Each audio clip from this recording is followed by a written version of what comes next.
नेपाળ હિંસામાં મૃત્યુઆંક હવે 51 પર પહોંચી ચૂક્યો છે, જેમાં 30 મૃતકોના મોત ગોળી વાગવાથી થયા હોવાનું સામે આવ્યું છે। નેપાળમાં વિરોધીઓએ પશુપતિનાથ મંદિરથી પરત ફરી રહેલા ભારતીયોની બસને પણ નિશાન બનાવી હતી। નેપાળમાં હોટલ ઉદ્યોગને 1600 કરોડનું નુકસાન પહોંચ્યું છે। સુશીલા કાર્કીના શપથ ગ્રહણ બાદ નેપાળમાં વચગાળાના મંત્રીમંડળની જે નિમણૂક કરવામાં આવી છે અને અત્યારે નેપાળની જે હાલત છે તે ખૂબ જ ખરાબ જોવા મળી રહી છે।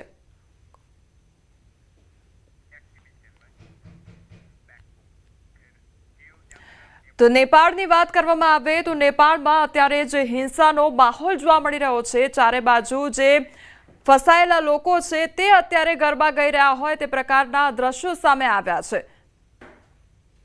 તો નેપાળમાં વણસેલી સ્થિતિ વચ્ચે જામનગરથી નેપાળ ગયેલા લોકો અખંડ રામધૂન કરી રહ્યા છે। આવી સ્થિતિ વચ્ચે પણ ગરબાની રમઝટ બોલાવી રહ્યા છે લોકો।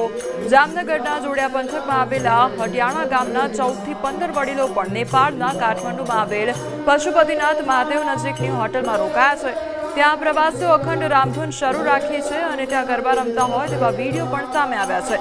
આ વિડીયો જોયા બાદ તેમના પરિવારજનોએ રાહતનો શ્વાસ લીધો છે। કેટલાક યાત્રિકોએ રોમિંગ કાર્ડ એક્ટિવ કરી વિડીયો કોલ મારફતે પોતાના પરિવાર સાથે સંપર્ક કરી પોતે સુરક્ષિત હોવાનું જણાવતા પરિવારજનોના જીવમાં જીવ આવ્યો છે। નેપાળમાં હિંસા છે તે ફાટી નીકળી છે અને સોશિયલ મીડિયા અને તમામ ઇન્ટરનેટ સેવાઓ પર પ્રતિબંધ ફરમાવી દેવામાં આવ્યો છે।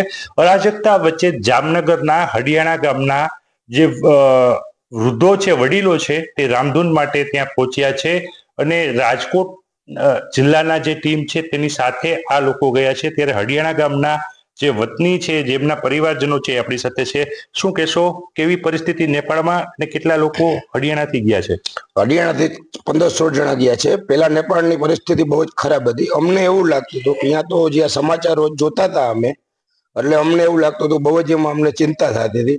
પણ રોજ અત્યારે ફોન આવે છે ને કહે છે કે અમને કોઈ જાતની ચિંતા નથી, રામના ભગવાનના નામ લે છે, અમને કોઈ જાતની ચિંતા નથી। શું નામ છે? કેટલા લોકો ત્યાં ગયા છે અત્યારે? અત્યારે અમારા ગામના 15 થી 16 જણા ગયા છે।